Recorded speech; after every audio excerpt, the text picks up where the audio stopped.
आज जो पिछले कुछ वर्षों में हम परिवर्तन देख रहे हैं कश्मीर में, मैं बड़ी जिम्मेदारी से कह रहा हूँ परिवर्तन इसलिए है कि इस देश ने ये उनको संदेश दिया है कि जो भारत के साथ है वो सुरक्षित है, जो भारत के खिलाफ है उसको कोई नहीं बचा सकता।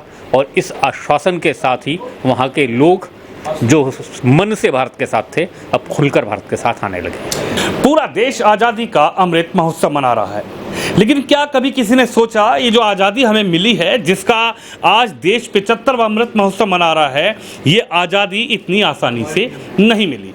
इस आज़ादी के लिए करोड़ों लोगों ने अपनी जान को बलिदान कर दिया और हंसते हंसते फांसी के फंदे पर झूल गए। क्रांति तीर्थ आज़ादी के अमृत महोत्सव कार्यकाल में भी एक ऐसा प्रोग्राम मनाया जा रहा है जिससे उनके परिवारों को सम्मानित किया जा रहा है, उनके परिवारों को याद किया जा रहा है, जिनकी वजह से आज हम इस आज़ाद भारत में आज़ादी का 75वां अमृत महोत्सव मना रहे हैं। भटनागर साहब मेरे साथ हैं, सीधी बातचीत करते हैं। सर, क्या कहेंगे, क्या कभी किसी ने सोचा था कि आज जो हम आज़ादी का अमृत महोत्सव मना रहे हैं या जिस आज़ाद देश में हम रह रहे हैं, ये आज़ादी इतनी आसानी से नहीं मिली, लेकिन उन बलिदानियों को, उन क्रांतिकारियों को याद किया जा रहा है आज सरकार द्वारा, संस्कृति मंत्रालय द्वारा, CRDC द्वारा। क्या कहेंगे सर इस पर आप? सोचा तो शायद बहुत लोगों ने, लेकिन करने का अवसर अब आया जी। अनुकूल वातावरण होता है तो लोगों की करने की इच्छा और क्षमता बढ़ जाती है। तो ऐसा नहीं है कि 47 के बाद ऐसी बातें नहीं होती रहीं, लेकिन एक धारा चल रही थी जिसमें कुछ निश्चित चयनित लोगों की स्मृति में बातें होती थीं और बाकी सारे एक इतिहास के अंधेरे में खो गए। इतिहास के अंधेरे में खोए ऐसे नायकों को, नायिकाओं को, ऐसी संस्थाएं, ऐसे स्थान जहाँ पर क्रांति की घटनाएं हुई, तो ऐसे सारे स्थान जहाँ पर क्रांति की घटनाएं हुई, जहाँ पर क्रांतिकारियों का जन्म हुआ, वो सब तीर्थ बन गए। भारत की स्वतंत्रता आंदोलन के तीर्थ हैं वो, इसलिए हम इसको क्रांति तीर्थ आंदोलन के नाम से संबोधित कर रहे हैं। तो ऐसे क्रांति तीर्थों को और वहाँ पर जन्मे व्यक्तियों को, वहाँ पर हुई घटनाओं को, वहाँ से जुड़े संस्थाओं को स्मरण करना, ताकि आने वाली पीढ़ी को हम ये जानकारी सौंप सकें और जिस सपने के साथ उन्होंने अपने बलिदान दिए उस सपने को हम स्वतंत्रता की शताब्दी आने तक पूरा कर सकें और एक सशक्त, समृद्ध, स्वाभिमानी भारत का निर्माण कर सकें, ऐसा भारत गढ़ सकें जैसा हमारे बलिदानी चाहते थे। उसको संकल्प दिलाने के लिए उनकी स्मृति आवश्यक है। तो उस स्मृति के लिए ही ये सारे आयोजन हैं। मैं आपको सुन रहा था जब आप मंच से बोल रहे थे, आपने जम्मू कश्मीर की चर्चा की, आपने कश्मीर की चर्चा की।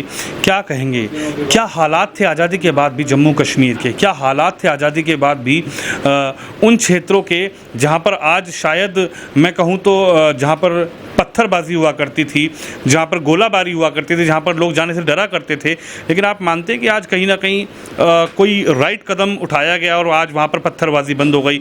आज आज़ादी का अमृत महोत्सव भी मना रहे हैं, लेकिन क्रांतिकारियों को भी उसी तरीके से याद किया जा रहा है। जहाँ तक आप कश्मीर की बात कर रहे हैं, देखिए मैं बहुत वर्षों से लगातार वहाँ जा रहा हूँ, मेरे पास तो कोई सुरक्षा नहीं होती, लेकिन मैंने बहुत गहरे तक जाकर, इंटीरियर में जाकर गांव के लोगों से मिला हूं, बात की है, पढ़े लिखों से, अनपढ़ लोगों से भी, वहां के रहने वाले किसानों से, खेतिहरों से भी बात की है। देखिए अंतर क्या है जी, अंतर मैं अगर एक लाइन में कहूं तो अंतर यह आया है कि 47 के बाद या 90 के आतंकवाद आने के बाद भी होना जो चाहिए था वो नहीं हुआ था। क्या होना चाहिए था? किसी भी देश में देश की सत्ता वहाँ के निवासियों को निर्भय करती है, ये विश्वास दिलाती है कि यदि आप देश के साथ हैं तो आप सुरक्षित हैं, आप देश के खिलाफ हैं तो आपको कोई नहीं बचा सकता। दुर्भाग्य से पिछले 40 वर्षों में कश्मीर में जो समस्या गहराती चली गई, उसके पीछे ये था कि जो लोग भारत के साथ थे उनको कोई सुरक्षा का आश्वासन नहीं मिला और जो लोग भारत के खिलाफ थे वो बेखौफ हिंसा करते रहे, लोगों को मारते रहे, पत्थर फेंकते रहे और उनको प्रोत्साहन मिलता रहा। तो आज जो पिछले कुछ वर्षों में हम परिवर्तन देख रहे हैं कश्मीर में, मैं बड़ी जिम्मेदारी से कह रहा हूँ परिवर्तन इसलिए है कि इस देश ने ये उनको संदेश दिया है कि जो भारत के साथ है वो सुरक्षित है, जो भारत के खिलाफ है उसको कोई नहीं बचा सकता। और इस आश्वासन के साथ ही वहाँ के लोग जो मन से भारत के साथ थे अब खुलकर भारत के साथ आने लगे। एक आखिरी सवाल भटनागर साहब आपसे ये है, मैं अगर राजनीतिक इस सवाल को कहूँ तो इसमें गुरेज नहीं होगा। आपने वो वक्त भी देखा, आपने कहा कि मैं कई वर्षों से कश्मीर जम्मू जा रहा हूँ, लेकिन मैं क्या मानूँ कि क्या प्रधानमंत्री मोदी के आने के बाद, गृह मंत्रालय एक्टिव होने के बाद, इधर उत्तर प्रदेश में योगी की सरकार बनने के बाद आप मानते हैं कि परिवर्तन देश में आया है? क्योंकि अभी भी इस पर भी सवाल उठाए जाते हैं। जब पत्थरबाजी बंद करवाने की बात कही गई तो कहा गया कि वहाँ के आवाम को सरकार परेशान कर रही है, मोदी वहाँ की आवाम को टॉर्चर कर रहे हैं। जब पत्थरबाजी रोकने की बात की गई तो कहीं ना कहीं मोदी को ही, सरकार को ही कटघरे में लाकर खड़ा कर दिया गया। आपसे अगर मैं जानना चाहूँ, आप जानकार हैं, आप ज्ञाता हैं इस चीज़ के, कैसा माहौल है दूसरी बार प्रधानमंत्री मोदी के बनने के बाद जम्मू एंड कश्मीर और देश का? देखिए, पहली दूसरी का इसमें कोई अंतर नहीं है। मोदी मोदी हैं और देश एक रास्ते पर चल पड़ा है जहाँ पर देशभक्ति, देश के साथ रहने की बात ये आवश्यक हो गई है। और ऐसी स्थिति में मोदी जी के पहली बार आने, दूसरी बार आने से ज़्यादा बड़ी बात यह है कि देश एक स्पष्ट दिशा में सोचने लगा है, देखने लगा है और उसी दिशा में आगे बढ़ रहा है।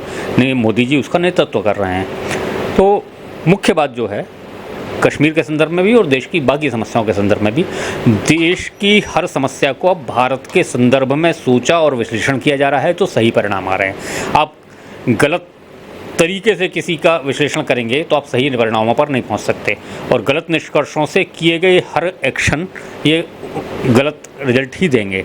आपको सही परिणाम इसलिए मिल रहे हैं कि सही दिशा में भारत को सामने रखकर भारत की समझ, भारतीयता की समझ के साथ निर्णय लिए जा रहे हैं। और देश में जब भी, आज नहीं हजारों वर्षों में, जब भी नेतृत्व ने भारत को इस समझ के साथ निर्णय लिए हैं तो वो भारत के पक्ष में गए हैं। संयोग ये है कि मोदी जी के समय में ये हो रहा है और इसमें देश उनका साथ दे रहा है, देश ने विश्वास जताया है और मोदी जी उस विश्वास पर खरे उतर रहे हैं। आज आप मानते हैं क्रांतिकारियों के परिवारों को जो सम्मान दिया जा रहा है वो सराहनीय है? मतलब उसकी कोई कल्पना ही नहीं है कि किस तरीके से आज उनको जो सम्मान दिया जा रहा है, उनके परिवारों को, किसी के बेटे को, किसी के भाई को, किसी के बहन को, आप मानते हैं कि ये सम्मान उनके लिए सबसे बड़ा सम्मान है देश के प्रति? निश्चित रूप से जिनको कभी नहीं याद किया गया उनको अब याद करके, देखिए, मैंने जो मंच से भी कहा था, हम शायद सैकड़ों किलोमीटर दूर बैठे एक बलिदानी का, किसी का बलिदान कम नहीं है,